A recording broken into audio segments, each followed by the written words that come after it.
Built Ford tough. That's the promise. Here's the reality. F-150s blowing engines while towing a boat, 1.5 million trucks recalled for slamming into gear on the highway, and coolant leaking straight into the engine until it cracks. Owners left with $9,000 repair bills on trucks that aren't even paid off. Watch them find out. And once you see why it keeps happening, you'll understand that tough is just a sticker now. Real quick, if you're tired of car companies selling you a payment plan and hiding the problems, smash that like button. And we just passed 1,000 subscribers. If you want to see this channel hit 2,000, subscribe. All right, let's get into it. Big news from Ford, they're recalling over 1.4 million trucks. So if you drive a Ford truck or anyone you know, someone close to you, listen up and please send them this right away. This recall impacts primarily Ford F-150, Ford Super Duty, and other models equipped with Ford's 10-speed automatic transmission. So 2017 to 20 F-150s, 17 to 19 Ford Super Duties. Here's the issue, and it's certainly not minor. The transmission can unexpectedly downshift into a lower gear while you're driving at highway speeds. So what does that mean in real terms? You could experience sudden engine braking, loss of speed control, rear wheels can monetarily lock up, and maybe in worst case, you might lose control of the vehicle. 1.4 million trucks. Read that number again. F-150S and Super Duties whose transmissions can slam down a gear at highway speed and lock the rear wheels while you're driving. This isn't a rattle or a squeak. This is, you might lose control on the truck Ford sells as the toughest thing on the road. So symptoms that we should be watching for are harsh or delayed shifting, jerking when accelerating or slowing down, sudden RPM spikes, or the truck feels like it slams into gear. So now what's causing this? So this really comes down to a software and control system fault inside the transmission. Now specifically how the transmission control module interrupts signals and commands gear changes. So what's going to happen is essentially a recall will be produced. Dealers will reprogram the transmission control module, update the software to correct shifting logic. In some cases, further inspection may be required if damage has already occurred. So please reach out to your Ford dealer. Reach out to us. We've got mobile service. We can help you with that. Let me know in the comments what you think. This is my 2019 Ford F-150 Limited, the highest trim level with the Raptor engine, and it has a blown engine at 113,000 miles. That's it. It's gone. It blew. If you're thinking about buying a Ford to pull a boat occasionally or a trailer, I would say think again.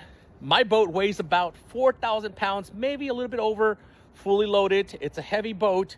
Not that heavy, but this truck could not handle it. You're saying that didn't cause the engine failure. No, this truck has two issues. The rear end started to hum really, really loud. I couldn't even hear my music. We couldn't even talk inside. That started acting up several months ago. Now the engine is gone. It blew. It has what you call delaminated. It just fell apart. It blew. It's gone. It's a Ford. A 2019 F-150 Limited, the top trim, the Raptor engine, dead at 113,000 miles pulling a 4,000-pound boat. That's a truck. Pulling a boat is the one job it exists to do. 450 horsepower, and now it sits in his driveway with zero because the engine delaminated and let go. Let me know what you have and what should be my next truck. If this video makes enough money and has enough likes, do we drop a new engine? This thing has a lot of horsepower. 450 horsepower, 500 foot-pounds of torque, 510 foot-pounds of torque. But right now it has no torque. It has no horsepower because it sits dead here on my driveway. Maybe this video makes enough money so we can tow it out of here. This is what I have right now. This is my Mercedes Sprinter. I had to put a tow hitch on this because this beautiful F-150 is no mas. Let me know what you think. Should be my next video. Thank you, everyone. Bye-bye. Woo, woo, bam, let's go. My name is Jasmine, and you may not know me, and you may not know this piece of right here, but this is a 2018 Ford Edge. Now, this thing's particularly more of a piece of because Ford knows about it. I bought this car, well, my husband bought this car in 2022, and within 6 months, the check engine light came on, to which we spent upwards of almost $2,000 trying to patch said problem because we were told it was this, and it was that, and it was this, it was that. We were on the interstate going 75 miles per hour when our engine just stopped accelerating. Picture that. 75 on the interstate with a 6-month-old in the back, and the engine just stops pulling. This is the perfect mom car they upgraded to, and Ford already knows there's a class action lawsuit because these engines crack and leak coolant right into themselves. Our accelerator went out. We had to replace it. We had other things we had to replace, but that's not the best part. Let me tell you more. Now, it looks like a beautiful SUV, right? It was going to be the perfect mom car. We had a 6-month-old. We upgraded, and we loved it for a couple of months. So what Ford doesn't want you to know is that they have a class action lawsuit against them because they have a faulty engine in these cars that they're doing nothing about. They're not recalling it, not anything. These engines are known to crack, and all of our coolant just kept leaking into our engine, corroding it over about a 6-month time frame before she rested her here in this driveway and hasn't driven since. So what I need help with is this. I want Ford to be held accountable because we are a small family. We don't make hundreds of thousands of dollars a year. This was a vehicle that we literally busted our ass for, and we're still making almost $500 a month payments on and haven't been able to drive it in almost 2.5 years. Correct? Yes, 3 years. Whatever it is, it's ridiculous. We've been making payments on it nonstop, haven't missed a one, but haven't been able to drive it. And my deal is that, Ford, I know you know this is a problem because you made a replacement engine and are charging upwards of 10 grand for said new engine because you know that your old engine has a problem. So I'm just confused. We already bought the car, or are buying the car. Whenever the engine went out, we still owed over 20 grand on it. And it's been sitting here, rotting in our driveway. So I'm not asking for a whole lot. I'm asking for y'all to make it right. I don't want a big new fancy car. I don't need all the bells and whistles. I want this car. But I want you to recall the engine that you know is messed up already. Your turn, Ford. If y'all could tag Ford as many times as you can, I'd appreciate it because I really would like to get their attention on this. Thanks, everybody. Here's what tells you Ford knows exactly what's wrong. They built a replacement engine and they'll sell it to you for 10 grand. They engineered a fix and they just want you to pay for their defect. She's 3 years into payments on a car that hasn't moved in almost 3 years. That's the part that isn't funny. Okay, so I have a 2020 Ford Explorer, not even 100,000 miles on it. I have had so many issues with this truck. I can't even tell you like what I fixed because it just goes on and on. Lately, well, actually for the past like year, my check engine light comes on and it says the knock sensor fault. Okay, so I replaced the knock sensors 3 times in this truck and it's still coming up. Like my check engine light will come on sometimes, and then if I turn my car off, it will be off. Literally, it's to the point where my mechanic doesn't know what to do. I have started car shopping, but the interest rates and everything right now, everyone knows, is crazy. So, has anyone else had this issue with a 2020 Ford Explorer? Or is it just mine? A 2020 Explorer, not even 100,000 miles, and she's replaced the same knock sensor 3 times and it still won't clear. When the owner's own mechanic throws up his hands and says he doesn't know what to do, that's not a car with a problem. That's a car that is the problem. Hey guys, so today I'm working on this Ford. It has an EcoBoost in it. The customer states that when accelerating from 80, that it has a really bad misfire and the check engine light would flash. The customer must have cleared the codes in the system because there was no codes when scanned. So I took it out for a test drive while monitoring the misfires, and I found that cylinder 4 and 5 are misfiring under load. Watch what the mechanic finds. Carbon tracking on the plugs, misfires on cylinders 4 and 5 under load on an EcoBoost. This is the efficient engine Ford put in everything. High pressure, twin turbo, and it fouls itself out and stumbles under exactly the load a truck is supposed to handle. So what I like to do is I always mark my coils. So 1, when you take them out, they don't get mixed up. And 2, if you want to switch things around to see if the misfire travels, then you know which one came from where. Always check your coils for carbon tracking. These ones don't have anything obvious that I was able to see. Now I got the spark plugs out and found very obvious carbon tracking on cylinder 5 spark plug, which will cause a misfire, as well as some on cylinder 4. So now the repair for this truck will be all new spark plugs, and then the 2 ignition coils on the affected cylinders, and then I'm going to call for all ignition coil boots if they're available. Today I'm going to tell you why not to buy a Ford F-150 with an EcoBoost engine. Ford F-150s can be great trucks, but only with the V8 engines. But the Ford EcoBoost V6 engines have this problem. Normal fuel injectors will work with about 55 pounds per square inch pressure. But the EcoBoost GDI injectors can go up to 1,450 pounds per square inches. And to make things worse, the V6 EcoBoost has 2 turbochargers too. They ram more air into the engine, increase the pressure, and things wear out faster. And Ford has had many problems with the turbochargers themselves breaking, and they're very expensive. So if you want a nice big pickup truck, get a Ford with a normally aspirated V8 engine if you want it to last and be able to pull without problems. Here's the engineering in plain English. A normal injector runs at 55 psi. The EcoBoost runs up to 1,450, plus 2 turbochargers cramming in more air and more heat. More pressure, more parts, more that wears out fast, and turbochargers that fail and cost a fortune. Ford took a truck engine and turned it into a science experiment to chase a fuel number. This is my Ford F-250, 5.43 valve. They're a shitty engine. They don't hold up, they fail prematurely. And listen to what it takes to keep one alive. This is a guy whose Ford ran past 200,000, but only because he replaced the factory timing tensioners, the factory oil pump, and the valve train, all of which Ford builds to fail. His truck is reliable because he undid Ford's engineering. Stock, it grenades. That's the review. My engine is reliable. There's top 3 reasons why. Reason number 1, use the right oil. Ford calls for Mobil 1 520. Don't put 30. They're very fine orifices. The fluid won't get to the top of the motor and you'll blow your followers. Reason number 2, the timing chain tensioners. They're garbage from the factory. They crack, they're plastic. They hold the oil pressure to get up to the top. The chains get their pressure through oil pressure. No springs, nothing else. They're plastic, they crack at about 160,000 K, especially in cold climates. And the gasket behind them, the seal to the engine, to the head, blows. So you lose oil pressure, nothing to the top, you blow your cams and your cam followers, and your engine's toast. What's the fix? New truck or old? I'd get a brand new motor and I'd do this. You get melting severe duty.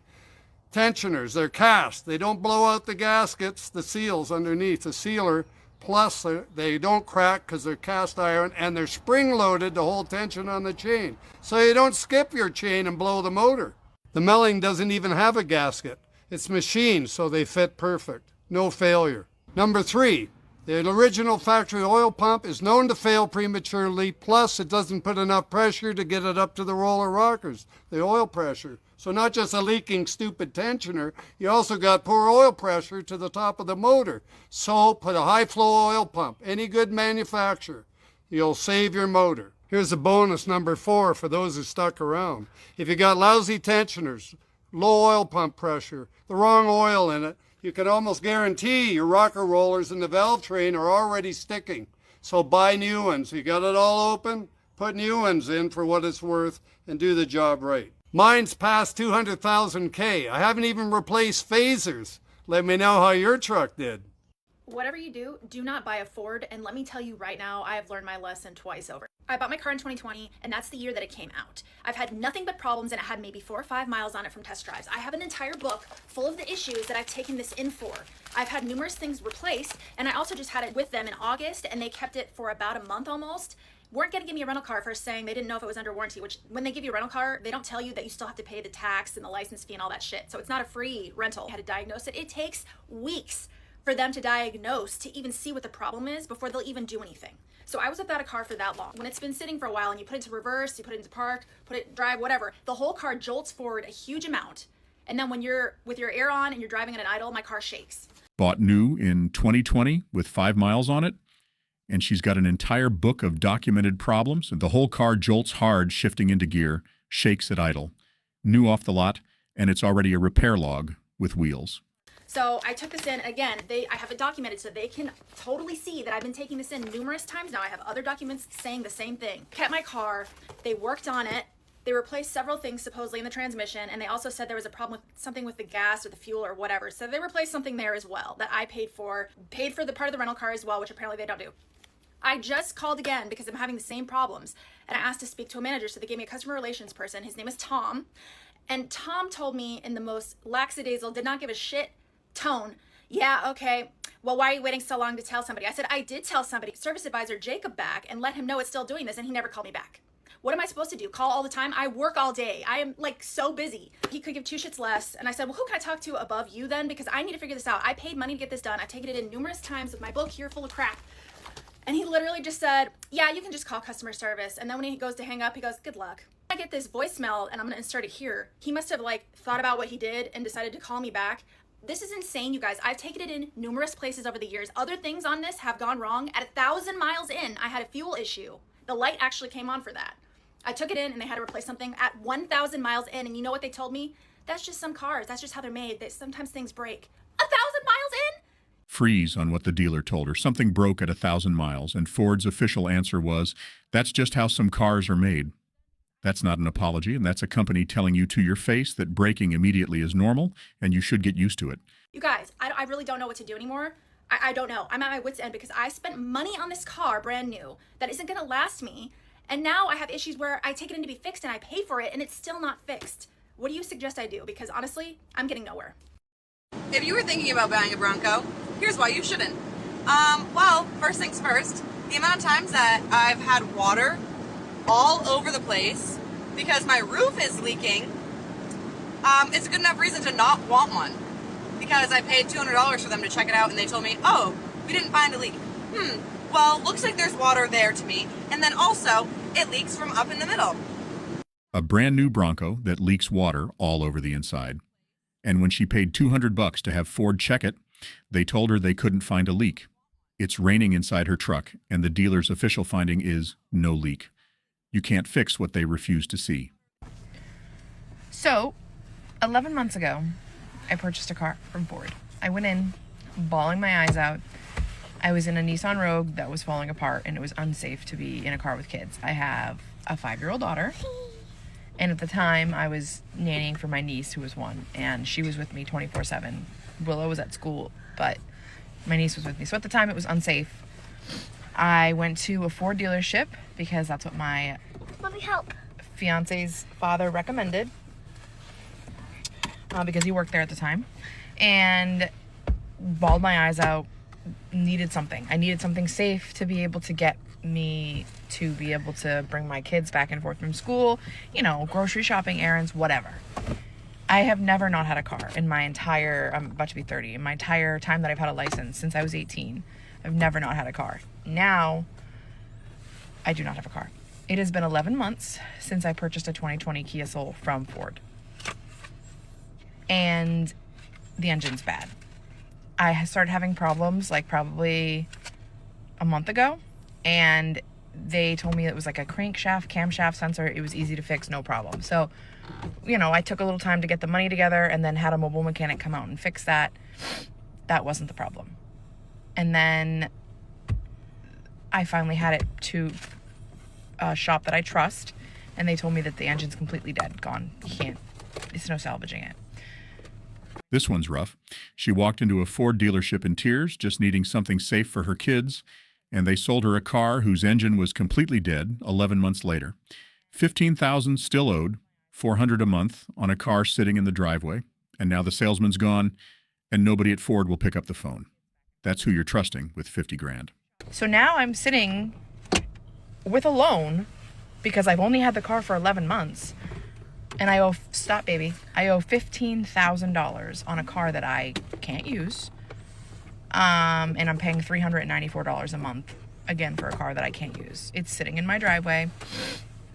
And I don't know what to do at this point because we're struggling, man. Like, we just, by the skin of our teeth, made rent. And although we do both have jobs now, like we didn't before, and so we're trying to pull ourselves out. We did, but they weren't the kind of jobs that they weren't doing enough for us. So we had to change careers. We're both working now, but it takes a long time to get out of a rut. And this is not what I need right now. I don't need Ford to fucking sell me a car that didn't even last me a year. and they won't answer the phone. I've tried to talk to the finance person that helped with the salesperson that sold us the car, no longer works there. Like, they will not talk to me. All of my calls have gone to voicemail. I've left voicemails. I've left reviews. They will not talk to me. And Kias are notorious for having engine recalls, okay? My engine went. It has to be something that they can fix. They have to be able to do something for me, between Ford for selling me a shitty car that didn't even last a year and Kia for fucking having engine problems so bad that I am now forced to walk in the streets of Manchester, New Hampshire to bring my kids to and from school, because that's what it's come to. I don't know what to do at this point. I need help. Any advice? Honestly, I really wish Ford would answer the phone.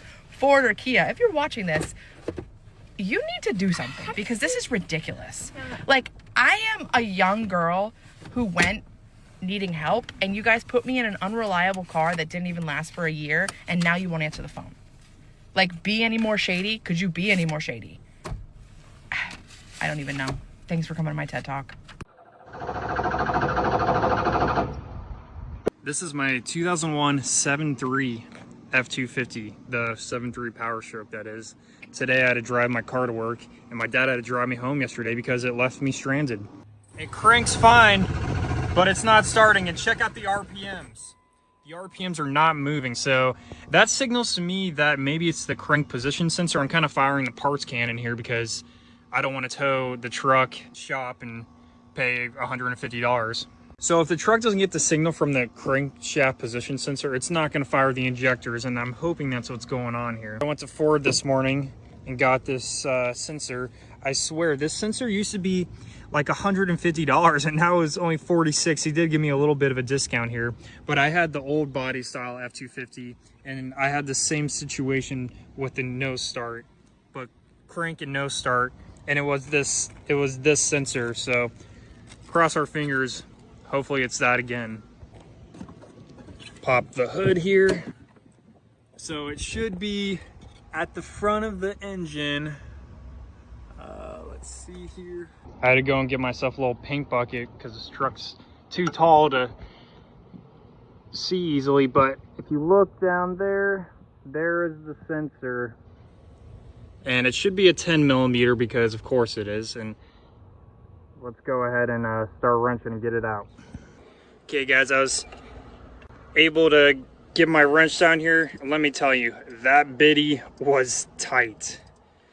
So now I'm undoing the bolt, and I'll have that sensor on in just a second. Okay, broke it loose. There we go. Let's hope this guy was dead. Open up the new one here. Go ahead and get her installed. Okay, I don't know if you can see down there, but there she is. The new sensor is installed and plugged in. Oh, there's a good shot. Tighten down. So let's go start the truck, see what happens. Fingers crossed. Ah, shit. Oh my gosh, guys. I just realized the Hydro Tuner, for some reason, has a no start selection. So my knee must have bumped it and went to no start. So let's put it back to the regular tune.